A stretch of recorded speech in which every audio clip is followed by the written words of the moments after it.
बिस्मिल्लाहिर्रहमानिर्रहीम, अस्सलाम वालेकुम। पाकिस्तान और दुनिया भर में देखने और सुनने वालों को अब्दुल कादिर का सलाम।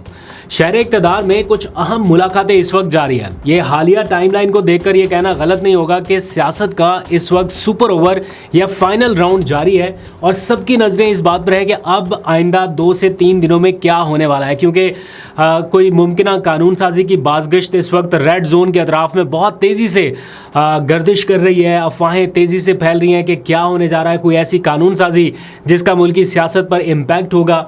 उसके लिए इजलास बुला लिया गया है कौमी असम्बली का। फिर बताया जा रहा है कि मुश्तरका सेशन जो है यानी जॉइंट सिटिंग वो भी बुलाई जा रही है। क्या उससे कोई इम्पैक्ट हो सकता है? क्या कानून साजी के अलावा कोई आइनी तरमीम इस पोजीशन में हो सकती है? जो कंपोजिशन इस वक्त है उसके ऊपर थोड़ी देर में बात करते हैं। लेकिन इसी दौरान कुछ और पॉजिटिव डेवलपमेंट्स हो रही हैं। कुछ दिनों से लापता पीटीआई के जो लोग हैं उनकी वापसी शुरू हुई है और ख़ास तौर पर जो सोशल मीडिया से वाबस्ता लोग थे जो कि 2 महीने से लगभग तकरीबन 2 माह से कोई 40 दिन से कोई 50 दिनों से गायब थे, वो अब अचानक से वापस आना शुरू हुए।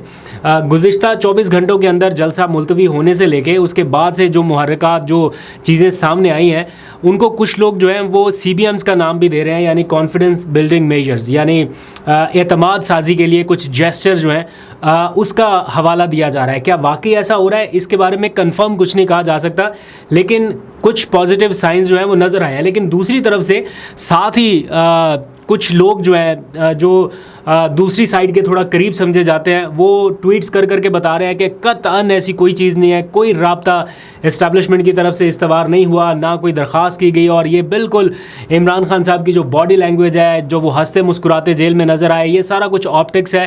तो इसके ऊपर जो है वो भी बहुत अलग अलग किस्म की डिस्कशन हो रही है। तो इसी सारी सूरत हाल के दौरान PTI ने एक माफ़ी मांगी है। किससे मांगी है उसके ऊपर भी बताता हूँ, बड़ी दिलचस्प सूरत हाल है। लेकिन इन सारे मामलात के ऊपर एक एक करके बात करने से पहले एक ख़बर अभी कुछ देर पहले मेरी नज़रों से गुजरी, मैंने कहा वो तो आपसे मस्ट डिस्कस करनी चाहिए बिकॉज़ बहुत बड़ी खबर है।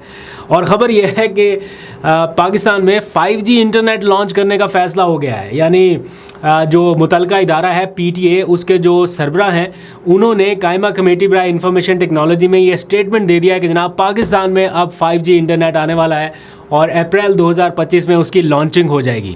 एक ऐसे वक्त में जब हमारा 4G इंटरनेट वो भी लगभग कोई 2G से भी बुरा काम कर रहा है। मतलब आप बाहर चले जाए ना, वाईफाई से अगर आप कनेक्ट नहीं है तो समटाइम्स व्हाट्सएप ही काम नहीं करता, कोई मैसेज भेजना, कोई रिसीव करना, ये सारी चीज़ें आपके रोज़मर्रा अब तो मामूलात का हिस्सा बन चुकी है। तो डिटेल बताना मुनासिब नहीं है, लेकिन आपको पता है कि ऐसे मुल्क में जहाँ 4G भी 2G जैसा चल रहा है, यानी एज सर्विस चल रही है, ई लिखा आ जाता है 3G या 4G की जगह पे, बल्कि 3G भी लिखा है तो वो सही से काम नहीं करता जब तक वो LTE ना लिखा है। उस मुल्क में अब बताया जा रहा है कि जनाब हम 5G लॉन्च करने जा रहे हैं। तो पहले इंटरनेट तो ठीक से चल जाए, फिर 5G छोड़े, पता नहीं जो चलाना है वो चलाइए। लेकिन बड़ी अजीब सी सूरत हाल है। एनीवेज, वापस आइए ज़रा सियासत के सुपर ओवर पे थोड़ी बात करते हैं। इस टाइम जो सिनेरियो है उसमें शहर इक़्तिदार में जो ख़बरें, अफवाहें या जो भी आप कह सकते हैं जो गर्दिश कर रही है, जो हॉट टॉपिक है इस वक्त, वो ये है कि 26 अगस्त को यानी चंद ही घंटों के बाद या 48-24 घंटों के बाद कौमी असम्बली का एक इजलास बुला लिया गया है। इस इजलास में कोई कानून साजी की तरफ मामला बढ़ने जा रहा है। ये जो जुडिशल पैकेज है या आइनी तरमीम है, इन्हीं से रिलेटेड मामला जो है शायद वो हतमी शक्ल की तरफ जा रहे हैं। और अब वक्त चूँकि कम बाकी बचा है इन चीज़ों को फाइनलाइज करने के लिए, तो अब जो है शायद इस तरफ कानून साजी जा रही है। उसके ऊपर कोई अभी हुकूमती रद्द-ए-अमल या कोई ऑफिशियल तो एलामिया जारी नहीं हुआ या कोई बताया नहीं गया, किसी ने क्लेम नहीं किया। लेकिन जो TV टॉक शो से पता चल रहा है या जो डिबेट इनिशिएट हुई है या हुकूमत के करीब समझे जाने वाले साफ़ी हैं वो ऐसे ही बताते हैं कि जनाब इसी तरफ पेशरफ्त हो रही है। अब इसमें 2 चीज़ें बड़ी समझने वाली हैं, आपको शायद थोड़ा अंडरस्टैंड करने में मुश्किल हो, लेकिन आसान लफ्ज़ों में समझाने की कोशिश करूँगा। अगर ये जुडिशल पैकेज आना है तो वो आइनी तरमीम के तहत ही आना है और कोई रास्ता नहीं है। सिंपल कानून साजी तो हुकूमत कर सकती है, यानी उनके पास इतने नंबर्स हैं कि वो कोई कानून साजी कर ले, लेकिन कानून साजी काफ़ी नहीं है। कानून साजी से भी ऊपर एक चीज़ है, दैट इज़ आइन। आइन में तरमीम करेंगे तो जुडिशल पैकेज आ सकता है। तो आइन में तरमीम PTI के बगैर इस वक्त नहीं हो सकती। जितने भी नंबर्स गेम है, वो चाहे पीपल्स पार्टी के मिला लें, JUI के मिला लें, मुस्लिम लीग नून के मिला लें, ये आइनी तरमीम के लिए काफ़ी नहीं है जब तक पीटीआई उनका साथ ना दे, तो पीटीआई तो किसी सूरत साथ नहीं देगी। तो ऐसे में आपको टीवी टॉक शोज़ पे कुछ एंकर्स अभी ये बता रहे हैं, मैंने जो सुना है, अपनी आंखों से देखा, कानों से सुना, वो ये बता रहे हैं कि ये जो फ्लोर क्रॉसिंग है इसका इतलाक शायद हो जाए, यानी पीटीआई के कुछ लोग आके इधर वोट कर दें तो आईनी तरमीम हो जाए, और वो सिर्फ उस सूरत में ममनू है कि अगर वज़ीर आज़म के लिए कोई वोटिंग हो या एक आध कोई टर्म उन्होंने और बताई, लेकिन शायद वो आइन सही से नहीं पढ़ पाए। आइन में वाज़े तौर पे लिखा हुआ है कि वोट ऑफ नो कॉन्फिडेंस के तहत भी, वज़ीर आज़म के चुनाव के तहत या वज़ीर आला के चुनाव के तहत, और साथ ही उसमें लिखा है कि मनी बिल यानी बजट पास कराते वक्त और कोई आइनी तरमीम लाते वक्त आप ये आर्टिकल 63A का इतलाक होगा ही होगा। इसलिए जो भी पीटीआई का बंदा उस तरफ भागेगा वो डिस्क्वालीफाई होगा। बाकी जहाँ तक रह गए आज़ाद लोग जिनको अभी तक पीटीआई का हिस्सा नहीं बनाया गया, अगर उनके ऊपर डिपेंडेंट है कोई मामला, तो अदालत का जो फैसला है, सुप्रीम कोर्ट ऑफ पाकिस्तान का फैसला, ये किसी छोटी मोटी हाई कोर्ट का नहीं जो रिव्यू में जाए, या ये सुप्रीम कोर्ट ऑफ पाकिस्तान के फुल कोर्ट का फैसला है कि वो आज़ाद अरकान भी पीटीआई के ही तस्वुर होंगे, उनके एफिडेविट्स जमा हो चुके हैं। सुप्रीम कोर्ट ऑफ पाकिस्तान का फैसला इन फील्ड है, तो इसलिए जब वो फैसला इन फील्ड है तो उन लोगों का इस्तेमाल करके भी अगर आप ये करने की कोशिश करेंगे तो वो फ्लोर क्रॉसिंग के ज़मरे में आएगी ही आएगी। अच्छा, एक सिचुएशन ये बताई जा रही है आप लोगों को, जो एक्सपर्ट एनालिसिस करने वाले लोग हैं ना, वो टीवी पे आके आपको ये बता रहे हैं कि अगर कौमी असम्बली का और सेनेट का मुश्तरका इजलास बुला लिया जाए तो शायद आइनी तरमीम कर ली जाए कि पूरे ऐवान की जो 2/3 अक्सरियत बनती है, दोनों ऐवानों की मिला के जॉइंट सिटिंग की, उसके थ्रू हो सकती है। तो ये भी बड़ा क्लियर है, आइन में लिखा जा चुका है कि अगर आइनी तरमीम करानी है तो वो दोनों हाउसेज से अलग अलग पास कराना होगी। ये नहीं है कि दोनों हाउसेस को इकट्ठे बुलाएं बिठाएं और जनाब कोई आइनी तरमीम कर लें, इस तरह तो फिर बहुत आसान हो जाता काम, फिर तो ये सारी जद्दोजहद ही ना होती, फिर तो ये मखसूस नशिस्तों वाला सारा रौला ही ना होता। तो इस सारे मामले में आपको बहुत सारी मुतज़ाद इत्तलात या ऐसी चीज़ें सुनने को मिलेंगी कि जनाब खेल ख़त्म। लेकिन अभी ये फाइनल राउंड है, इस पे इमरान खान के कंसर्न्स अपनी जगह बरकरार हैं, वो क्या सोच रहे हैं, उनकी भी पूरी नज़र इस वक्त इसी मामले पे है। गुज़िश्ता दिनों बल्कि कल उन्होंने इस बारे में बात की है, जो उनको खदशा है कि ये ऑप्शन हो सकता है या ये ऑप्शन भी लाया जा सकता है। लेकिन हुकूमत के पास भी बहुत सारे तरीके हैं उनको काउंटर करने के लिए, लेकिन अगर नहीं है कोई तरीका तो वो सिर्फ उस चीज़ का तोड़ नहीं है कि आइनी तरमीम के लिए जो 2/3 अक्सरियत है वो कैसे लाई जाए। अब ये देखना बड़ा दिलचस्प होगा कि कैसे आने वाले दिनों में ये सब कुछ होता है, क्योंकि जॉइंट सिटिंग भी कॉल की जा सकती है। 26 को कौमी असम्बली का इजलास और मुश्तरका इजलास जो है वो 28 अगस्त को बुलाया जा सकता है। तो जो भी फर्दर अपडेट होगी वो मैं आपको बताऊंगा। आज मेरी मुलाकात हुई एक सहाफ़ी से, जो इमरान खान से उन्होंने मुलाकात की, और कल जो इमरान खान की गुफ्तगू हुई ना, उसमें उन्होंने सारे क्वेश्चंस खुद किए इमरान खान से। वो मुझे बता रहे, मैंने उनसे पूछा कि आपकी तो शर्ट बड़ी भीगी हुई है, बड़ा पसीने से शराबूर है, क्या मामला है, वहाँ से लेके फिर बाकी जो क्वेश्चनिंग हुई, उस रिपोर्टर का या उस सहाफ़ी का जो सारा फोकस था मुझे बताने पे, जो चीज़ वो कन्वे करना चाह रहा था वो ये कि मैंने इससे ज़्यादा पॉजिटिव या खुश मूड में, पॉजिटिव बॉडी लैंग्वेज या खुशगवार मूड में इमरान खान को बहुत कम देखा जेल के अंदर। तो वो कह रहे कल तो उनका बिल्कुल ही अलग माहौल था और अलग अंदाज था।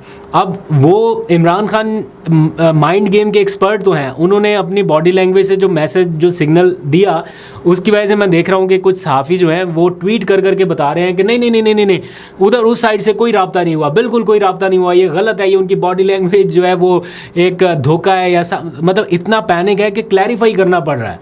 खैर, इमरान खान इस वक्त काफ़ी पुरएतमाद हैं और उनको लग रहा है कि ये जो जलसा रोकना जो था, जलसे की कॉल देना, वो भी एक कामयाबी में कन्वर्ट हो गया, और जलसे का रोका जाना, इब्तदाई तौर पर पीटीआई का रद्दअमल बहुत सख्त आया, पीटीआई के कारकुनान का बैकलैश बहुत ज़्यादा आया, लेकिन अब लोगों को समझ आने लग गई है और काफ़ी हद तक कारकुनान मुतमिन है कि अच्छा, अगर दरख्वास्त करके, बाकायदा दरख्वास्त करके ये जलसा रुकवाया गया है तो इसका मतलब है कि हमारा हाथ ही ऊपर है। तो कारकुनान इस वजह से भी अब थोड़े से वापस पलटे हैं, वो थोड़ा सा जो उनका गुस्सा था वो थोड़ा कम हुआ कि किसी हिकमत के तहत अगर जेल में बैठा इमरान खान अपने तौर पे कोई चीज़ डील कर रहा है, डील का मतलब कि कुछ मामला को हैंडल कर रहा है अपने तौर पे, तो ठीक है, वो कोई बेहतर कर रहे होंगे, उनके पास वहाँ पर शायद कुछ ऐसी अप्रोच या की गई या कोई ऐसा राब्ता किया गया जिसकी वजह से ये नागुज़ीर था। बहरहाल आगे आने वाले वक्त में पता चल जाएगा। लेकिन इस सारे मामले में पीटीआई ने अपने सारे कारकुनान से, ये जो दुखी कारकुनान, जज्बाती कारकुनान या जो भी आप नाम दे लें, एग्रेसिव कारकुनान, इन सब से माजरत की है, माफ़ी मांगी है पीटीआई ने बतौर जमात। और उन्होंने अपना पिन ट्वीट किया हुआ है पीटीआई ऑफिशियल के ऊपर कि जो कारकुनान रास्ते से वापस पलटे या जो कारकुनान पूरी तैयारी से आए थे और उन्हें आखिरी मोमेंट पे पता चला कि जलसा मुलतवी हुआ, उनसे हम माजरत चाहते हैं। और साथ ही उन्होंने फिर आगे बताया कि किस तरह से ये जद्दोजहद का एक हिस्सा है, पाकिस्तान जिंदाबाद एंड सो ऑन। तो पीटीआई ने भी माजरत की है आप तमाम कारकुनान से। एक्सेप्ट कर लिया आपने या नहीं कि वो भी ज़रा कमेंट सेक्शन में तशरीफ़ ला के बता दीजिएगा। अच्छा, अब इस सारे मामले में जो मैंने आपको बताया ना सारी सियासी सूरत हाल, इसमें पीटीआई ने मौलाना फजलुर रहमान से गुज़िश्ता रोज़ मुलाकात की। उस मुलाकात में जो मैंने आपको पहले बताया था एग्जैक्ट वही हुआ। मौलाना पीटीआई के साथ इत्तेहाद के लिए तैयार नहीं है, पार्लियामान के अंदर और बाहर कुछ इश्यूज़ के ऊपर वो इत्तफाक करने के लिए तैयार है। अब पार्लियामान के अंदर जो कानून साजी है उस मामले पर पीटीआई चाहती है कि मौलाना उनके साथ मिलें और ये जो वोटिंग शोटिंग वाला सारा सीन होगा जुडिशल पैकेज, मुमकिन जुडिशल पैकेज के लिए, इसमें मौलाना की जमात वोटिंग ना करे या उनका साथ ना दे हुकूमती बेंचेस का। अच्छे खुशगवार माहौल में मुलाकात हुई, पीटीआई के लोग बाहर निकले, टॉक शॉक हुई, वापस ख़त्म। और अगले ही दिन आज अब से कुछ देर पहले जरदारी साहब पहुंच गए, मुफाहमत के बादशाह पहुंचे हैं मोहसिन नकवी के साथ।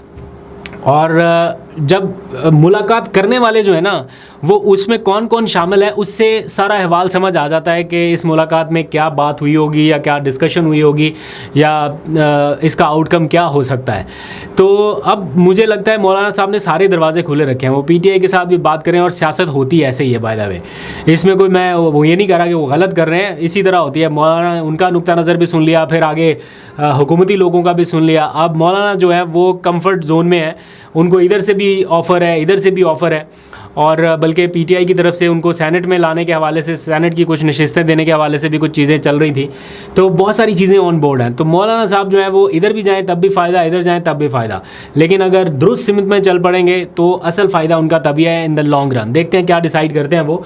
और इस सारे माहौल में एक अच्छी पॉजिटिव डेवलपमेंट जो मैंने स्टार्ट में आपको बताया कि कुछ मगवी जो हैं वो रिहा हो गए, या कुछ लापता कारकुनान आप कह लें कि वो रिहा हो के घर पहुंचना शुरू हो गए अचानक से। मतलब एक रिहा हुआ, दूसरा, तीसरा, चौथा, पांचवा, ये सारे लोग वापस आना शुरू हुए।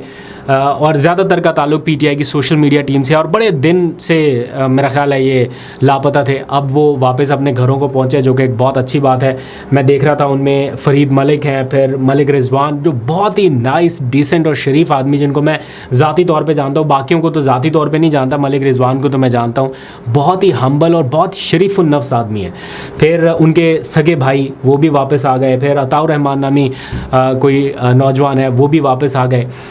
अब लोगों को इंतज़ार है अज़हर मशवानी के दो भाई, उनकी भी वापसी हो जाए तो चले, टेम्परामेंट थोड़ा डाउन हो जाए या टेम्परेचर थोड़ा डाउन हो जाए तो गुजारिश कर सकते हैं, दुआ कर सकते हैं, दरख्वास्त कर सकते हैं कि बाकी लोगों के साथ साथ उन लोगों की रिहाई भी अगर अमल में आ जाए तो एक ख़ानदान के लिए साई ऑफ रिलीफ होगा। उनके बुज़ुर्ग वालिदैन हैं, मैं उनसे भी शादी की तकरीब में मिला था, बहुत ही बुज़ुर्ग हैं। तो इस उम्र में अपने बच्चों की जुदाई का जो दुख है वो किसी भी वालिदैन के लिए काबिल बर्दाश्त नहीं है। तो बल्कि एक नौजवान है फैज़ान नामी नौजवान, वो भी वापस आ गया। उनके बुज़ुर्ग वालिद तो अदालत में रो ही पड़े। उन्होंने तो जज साहब के सामने कहा कि मुझे फांसी का ऑर्डर कर दें, मेरे से नहीं ये सब देखा जाता, ना मैं ये बर्दाश्त कर सकता हूँ। मेरे बेटे की माँ जो है वो 65 साल की उम्र में कि 60 साल की उम्र में बिस्तर के ऊपर पड़ी हुई है, मैं उसको संभालूँ, किसको देखूँ। तो बड़े जज्बाती मनाज़र हैं और इन लोगों के घरों की कहानियाँ बड़ी खौफनाक हैं। तो अल्लाह करे इन सब के साथ इंसाफ हो और जल्द इनके प्यारे वापस आ जाएँ। आखिर में जाते जाते एक ख़बर और, लाहौर में पीटीआई की जो टीम है उसमें कुछ तब्दीलियां की गई हैं और एग्रेसिव खिलाड़ियों को एंटर करने की कोशिश की गई है। तो दो नाम शामिल किए गए हैं, महर शराफत अली और इसके साथ साथ यासिर गिलानी। अब ये दोनों नाम जो हैं इनकी एक स्ट्रगल है, इनकी एक कोशिश है। यासिर गिलानी का अगर आप बैकग्राउंड देखें या उनका नाम देखें या उनकी 9 मई के बाद से लेके अब तक की जो एक पूरी टाइमलाइन है, अगर आप उसको देखें, बहुत मुश्किल हालात में, बहुत कठिन हालात में उन्होंने पार्टी के लिए काम किया है।